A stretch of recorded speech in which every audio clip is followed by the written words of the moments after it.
देखिए, बीसीसीएल का राष्ट्रीय कोयला मजदूर यूनियन का रीजनल कमेटी का विस्तार के लिए ये बैठक था।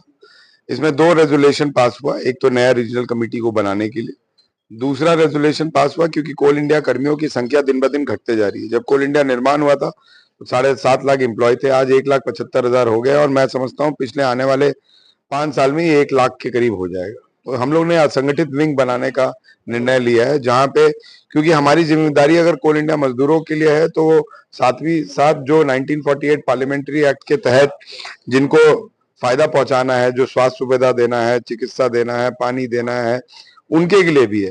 तो उसके लिए हम लोग असंगठित को जोड़ना बहुत जरूरी है। तो उसके लिए हम लोग ने वो रेजोल्यूशन पास किया है।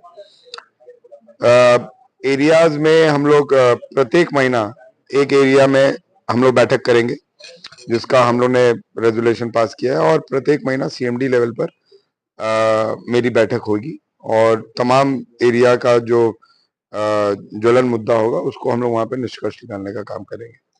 रीजनल कमेटी कब तक तैयार हो जाएगी? रीजनल कमेटी 1 हफ्ते के अंदर मैं तैयार कर दूँ, 1 हफ्ते के अंदर।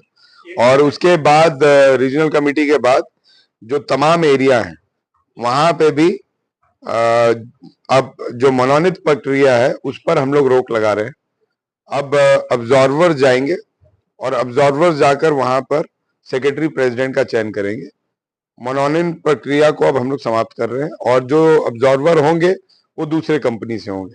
एक बहुत बड़ी बात आपने कहा कि धनबाद में जो आउटसोर्सिंग है उसमें माफिया लोग का जो है वर्चस्व है और असंगठित मजदूर में काम करने वाले लोगों पर जो है अत्याचार करते हैं। कौन माफिया था? सर, माफिया कोई व्यक्ति नहीं होता है, आपका कार्यशैली आपको माफिया बना देता है। माफिया किसी व्यक्ति का नाम नहीं होता है। जैसा आप हरकत करते हैं वो हरकत माफियाओं का होता है। पहले कोल इंडिया में माइनिंग होता था तो उनको शिफ्टिंग प्रावधान के तहत पैसा मिलता था, चाहे वो एम्प्लॉय रहे या नॉन एम्प्लॉय रहे। आज के डेट में जो माइंस में जो विस्थापित आ रहे हैं उनको शिफ्ट कर दिया जा रहा है, लेकिन उनको बसाया नहीं जा रहा। ये प्रगति माफिया की है। आज के समय में जो 1948 पार्लियामेंट्री एक्ट का सीएसआर का पालन नहीं हो रहा है, जो एमडीओ में ये प्रोविजन है कि आपको करना है, वो प्रगति माफिया की है। आज के समय में जो कोयला खदानों से कोयला निकालकर बीसीसीएल को बेचना चाहिए, वो आउटसोर्सिंग और एमडीओ के लोग बैकडोर से जनरल मंडी में या जनरल फैक्ट्रीज में बेच दे रहे हैं। ये माफिया की प्रगति है। जो भी नियम जेबीसीसीआई के विरोध जाएगा वो हमारे लिए माफिया प्रगति के लोग। माफिया किसी का नाम नहीं होता, उनका जो कार्य होता है वो माफिया उनको बना देता है। 251 मिलियन टन कोल इंडिया ने इस बार इंपोर्ट किया पिछले साल। अब आप बताइए कि कोल इंडिया जैसी महारत्न कंपनी अगर कोयला इंपोर्ट कर रही है तो हिंदुस्तान आगे जा रहा है कि पीछे जा रहा है?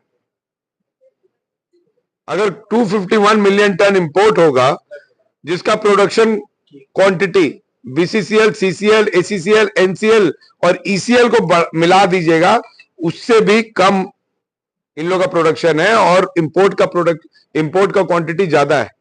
जब कोल इंडिया इंपोर्ट कोल पर निर्भर हो जाएगा तो क्या आपको लगता है कि वो 1948 पार्लियामेंट्री एक्ट का पालन करेगा? क्या आपको लगता है कि वो हाउसिंग्स के जो क्वार्टर्स हैं उनको मेंटेन करेगा? क्या आपको लगता है कि जो हॉस्पिटल चल रहे हैं इनके माध्यम से उनको मेंटेन करेगा? क्या आपको लगता है कि जो स्कूल चल रहे हैं उनको मेंटेन करेगा? आज एम्प्लॉयमेंट नहीं निकल रहा है डी ग्रेड के एम्प्लॉइज का। क्यों नहीं निकल रहा है? क्वालिटी कोल नहीं है, उनको इंपोर्ट होगा ये। सर, क्वालिटी कोल की संख्या, अगर आप मेरे से बात कर रहे हैं तो फिर आपको मैं बता रहा हूं, कोल इंडिया में क्वालिटी कोल ऑफ के बेसिस पे कोल इंडिया महारत्न नहीं बना था। कोल इंडिया उत्पादन के बेसिस पे बना था और ग्रेडिंग था नॉन कोकिंग और कोकिंग। तो आपके पास एक कोल की संख्या कम है कोकिंग कोल की, उसको आप इंपोर्ट करें, हमें कोई दिक्कत नहीं है। लेकिन आप देखें 251 मिलियन टन में नॉन कोकिंग कोल की संख्या ज्यादा है या कोकिंग कोल की संख्या ज्यादा है? आप देखें किसकी संख्या ज्यादा है? सर, नॉन कोकिंग कोल की संख्या ज्यादा है। अब नॉन कोकिंग कोल अगर कोल इंडिया इंपोर्ट करता है तो निश्चित तौर पर जो डी ग्रेड के एम्प्लॉइज हैं उनकी बहाली क्यों लिख लेगी? आखिर स्वीपर की बहाली क्यों लिख लेगी? हॉस्पिटल में नर्सेस की बहाली क्यों लिख लेगी? कैंटीन्स में क्यों लिख लेगा? गेस्ट हाउस में क्यों लिख लेगा? क्योंकि अब तो इनका मैन पावर कम होते जा रहा है। 7.5 लाख मैन पावर से आप 1.5 लाख लिया है, और इसकी शुरुआत तो झारखंड से हुई कि इनकी शुरुआत तो झारखंड से हुई। सर, उसमें सर आउटसोर्सिंग और एमडीयू में फर्क है पत्रकार महोदय, आउटसोर्सिंग और एमडीयू में फर्क है। आउटसोर्सिंग के तहत आप एक माइनिंग करने के लिए एक कंपनी को बहाल करते थे। एमडीयू में फर्क क्या है? एमडीयू शिफ्टिंग कराएगा, एमडीयू कोयला का दाम तय करेगा, एमडीयू कोयला निकालेगा और किसको बेचना है वो भी एमडीयू तय करेगा। तो सर, कोल इंडिया की भागीदारी कहां रहेगी? कोल इंडिया की भागीदारी कहां रहेगी?